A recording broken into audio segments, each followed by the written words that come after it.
আচ্ছা, তোমাদের সবার জন্য একটা ধাঁধা, সবার জন্য। তাহলে এটা কিন্তু সহজ হবে, সবার জন্য একটা ধাঁধা। আর এর আগে কিন্তু আমি একজনকে একটা ধাঁধা ধরেছি। এখন তোমরা বলো, কোন জিনিস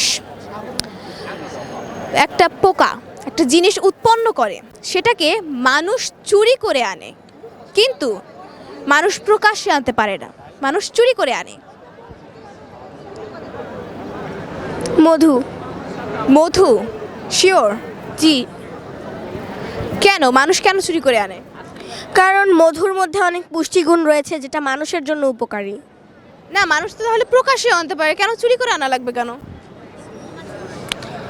কারণ যদি মৌমাছিরা জানতে পারে তাহলে, কারণ মধু যেটা সেটা মৌমাছিদের ঘরের মধ্য থাকে, এবং মৌমাছিদের ঘরের মধ্য থেকে সেটা যদি মৌমাছিদেরকে যদি বলে আনা হয় অথবা মৌমাছিদের যদি প্রকাশ্যে আনা হয়, ওই টাইমে সেই জিনিসটাতে মৌমাছিরা তো রেগে যাবে এবং মৌমাছিরা তো তাদের ঘর নষ্ট হতে দিতে পারে না।